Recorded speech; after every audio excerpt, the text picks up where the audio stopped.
gee iemand rigting in tye van versoeking. Galasiërs 6 vers 1 sê, as iemand in die een of ander sonde val, moet julle wat julle deur die Gees laat lei, so iemand in 'n gees van sagmoedigheid reghelp. Nou julle ken die res, en pas op, jy kan self ook in versoeking kom. Nou kom ek sê gou eers, hier is my werk. Ek wil hê, daai vers sê, iemand wat volwasse is, so moet julle wat julle deur die Gees laat lei. My werk is om 'n klomp van julle op 'n plek te kry, dat julle geestelik volwasse is, dat ek julle kan vertrou, om na iemand wat in sonde sukkel, of in versoeking sukkel, te stuur en te sê, hey, staan hierdie ou by, staan hierdie vrou by, hulle kry swaar spesifiek onder versoeking. Dis waar ek jou wil hê. Dis ook wat ek wil hê, jy moet 101, 201, 301, 401 doen, want dan kan ek 'n pad met jou stap, en ek kan 'n verhouding met jou bou, en ek weet, ek kan jou integreer, wanneer dit kom by die goeders. Ek het sulke manne en vroue nodig, sal jy aanmeld? Sal jy aanmeld? Kan ek jou vertrou? Kan ek jou vertrou met sondaars? Kan ek jou vertrou met mense wat sukkel, wat swaar kry? Spesifiek wanneer dit kom by sonde. Nou oké, dis waar ek 'n bietjie met julle wil praat. So ons het klaar vir mekaar gesê, almal gaan deur tye van beproewing, ons het dit klaar. Dis nie, beproewing is net swaar kry, op een of ander manier. Maar versoeking is 'n ander probleem.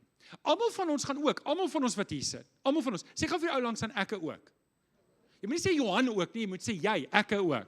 Okay, ekke ook. Almal gaan ook deur versoeking. Almal van ons wat hier sit, niemand word gevry word nie. Almal van ons gaan deur versoeking. En hier is die probleem met versoeking. Versoeking kan, en doen baie keer, versoeking kan lei tot sonde.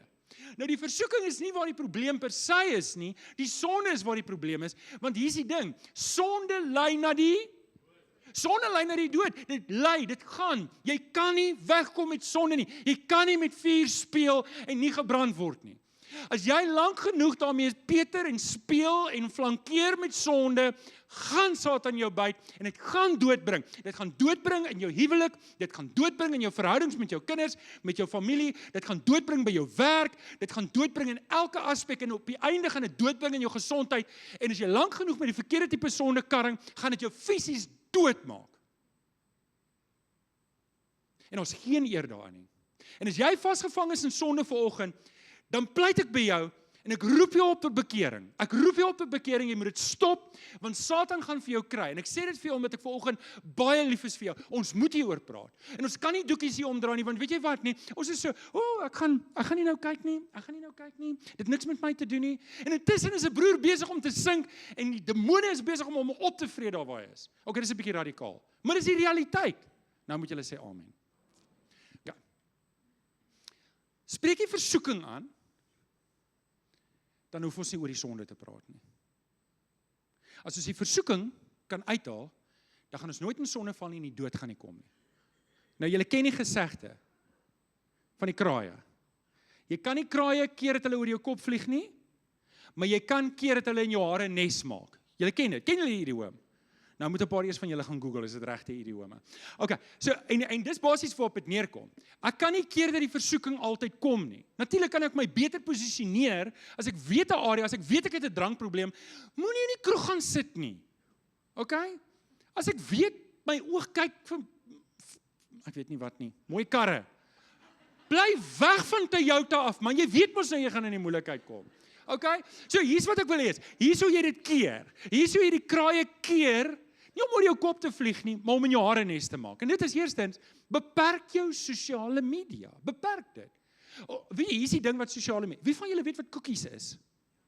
Ja, dis 'n ding wat ek eet saam met my koffie. Nee, digitaal cookies is die krummels wat jy kry en dan hulle bou 'n track record van hoe jy goed soek en wat jy, as jy op 'n ding klik, dan sê die internet, hierdie ou hou daarvan. En dan wys hy vir jou meer daarvan. En as jy klaar op die verkeerde spoor gaan hy vir jou meer van daai goed wys. Bly weg daarvan. As dit jou probleem is, bly weg.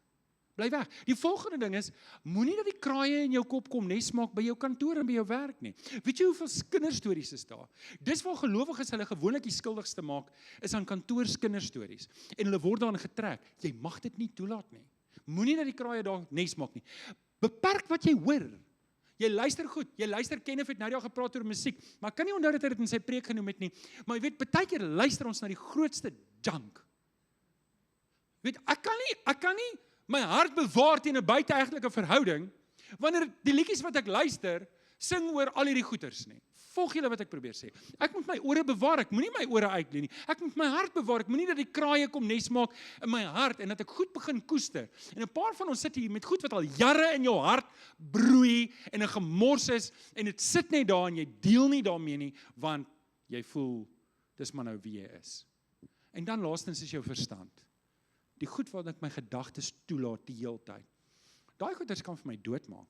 Nou, dit kan wees dat jy vanoggend hier sit en jy is verstrengel in sonde. Dit kan wees, en ek weet, jy is 'n paar van ons, wat regtig verstrengel is in sonde. En die eerste ding wat ons doen, ons ontken dit. Nee, dit was nie ek nie. Dit was nie so nie. Dit was nie so nie.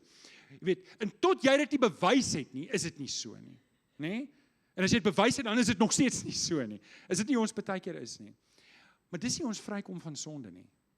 Dis nie ons vrykom van sonde nie. En as jy vanoggend hier is en jy's iewers verstrengel in sonde, dan wil ek vanoggend in sagmoedigheid en in liefde vir jou kom sê, val op jou knieë en pleit by die Here vir vergifnis. Vra die Here Jesus weer terug in jou lewe. As daar sonde is wat in jou lewe is wat jy geheim hou, bring dit oop. Sê vir die Here, noem dit op die naam en sê Here, hierdie ding is vir U verkeerd en ek is jammer. En dan maak 'n U-draai. Sê ek's klaar met daai lewe. En partykeer vat dit jou maande, partykeer vat dit jou jare, maar iewers moet jy 'n pen in die grond kap saam met die Here en sê, my oorwinning is in die Here Jesus. Hy het gesterf sodat ek oorwinning, nie net vergewe kan word van sonde nie, maar in oorwinning kan lewe oor my verlede. Amen. Maak 'n U-draai en draai weg daarvan. En dan gaan maak reg. As jy weet jy het verkeerd gedoen, gaan maak reg. Gaan terug na mense toe en sê, hierdie ding was verkeerd. Hoe kan ek dit regmaak? Hoe kan ek dit regmaak met jou? Hoe kan ek dit regmaak? Hoe kan ek jou herstel? En baie keer gaan jy dit nie kan doen nie, baie keer gaan jy dit kan doen, maar dan wys jy jou bekering of die pad wat jy stap is reg. En dan laastens, jy lewe 'n pad, 'n lewe wat verander het. Dis wat die Here van jou verwag. Nou, voorsorg is beter as nasorg. En ek wil vir jou vra om by 2 groepe in te skakel, as jy nog nie is nie. Ek weet jou werk is baie, en die kinders se hokkie en krieket en netbal en skaak en redenaars en onderwater alles. Ek weet daar's baie in jou lewe aan die gang. Maar hier's 2 dinge wat vir jou kan help om seker te maak, jy beland nie in moeilikheid nie. Nommer 1, elkeen van julle, elkeen, sê gou ekke. Wie het nie gesê nie? Okay, elkeen van ons moet ingeskakel wees iewers in 'n klein groep. Jy moet. Want as jy nie is nie, dan beteken dit kans is goed, die enigste kontak wat jy het met ander gelowiges, is as jy op 'n Sondagoggend hier kom. En baie van julle gaan elke tweede naweek na jou vakansiehuis, daarso by, ek weet nie, Hermanus? So dit maak dat jy 1 keer in 2 weke kom. En dan elke nou en dan is daar 'n troue, dan kom jy net 1 keer in 3 weke. Weet jy wat beteken dit? Dit beteken, sonder dat jy weet, is jy besig om af te koel.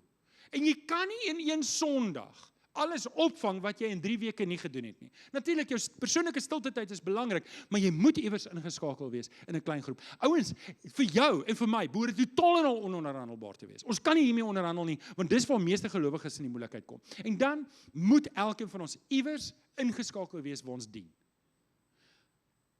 Hierdie is die manier hoe ons voorsorg doen.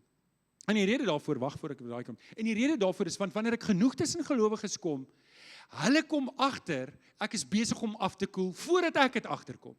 Hulle kom met agter en hulle kan vir my sê, hey Adrian, wat gaan aan in jou lewe?